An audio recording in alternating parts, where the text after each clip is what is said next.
Selamat datang rekan-rekan sekalian, terima kasih telah bergabung di channel ini, channelnya para tenaga honorer dan P3K. Video kali ini kita akan membahas terkait dengan kodok honorer bodong yang terbongkar, bikin heboh, siap-siap gigit jari. Informasi selengkapnya silahkan disimak dan ditonton secara lengkap agar rekan-rekan sekalian bisa menerima informasi ini secara utuh dan menyeluruh.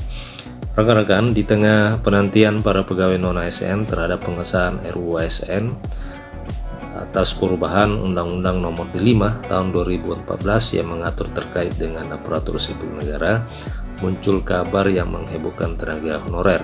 Kabar yang beredar itu menyebut bahwa pengangkatan tenaga honorer menjadi P3K yang ketentuannya diatur di Undang-Undang ASN hasil revisi telah dibatalkan.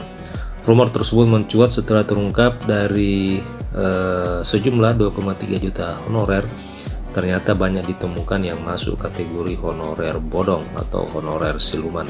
Anggota Komisi 2 DPR RI, Mardhani Alisera, mengungkapkan mengenai temuan dan bocoran dari hasil temuan sementara yang menyatakan banyaknya honorer bodong yang teridentifikasi dari kegiatan audit yang telah dilaksanakan oleh Badan Pengawasan Keuangan dan Pembangunan. Proses pemeriksaan data honorer ini masih berjalan. Nah, yang sudah rapi datanya akan diangkat menjadi P3K. Nah, rekan-rekan sekalian, ia pun juga menjelaskan bahwa pemberesan data 2,3 juta honorer itu dilakukan sebelum proses pengangkatan honorer menjadi P3K dan ditargetkan tuntas pada Desember 2024.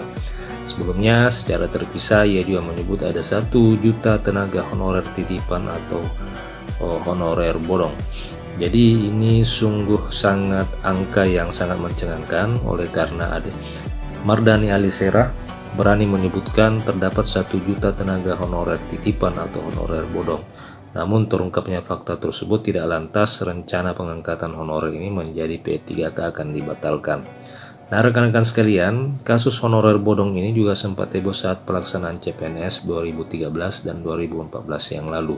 Saat itu Kepala Biro Hukum, Komunikasi dan Informasi yang saat itu Herman Suryatman menyebutkan dari sekitar 210.000 peserta tes CPNS yang lulus, sekitar 30.000 diantaranya tidak bisa mengikuti proses pemberkasan di Badan Kepegawaian Negara. Oleh karena ternyata yang tidak bisa ikut dalam pemberkasan tersebut adalah peserta yang lulus tes tetapi tidak melakukan pemberkasan di BKN karena mereka tidak memenuhi kriteria sebagai tenaga honorer K2. Kriteria yang dimaksud antara lain sudah mengabdi minimal 1 tahun per Januari 2005, berusia sekurang-kurangnya 19 tahun dan setinggi-tingginya 46 tahun. Nah, ini terjadi pada saat pengangkatan dan tes pengangkatan honorer menjadi PNS beberapa waktu yang lalu.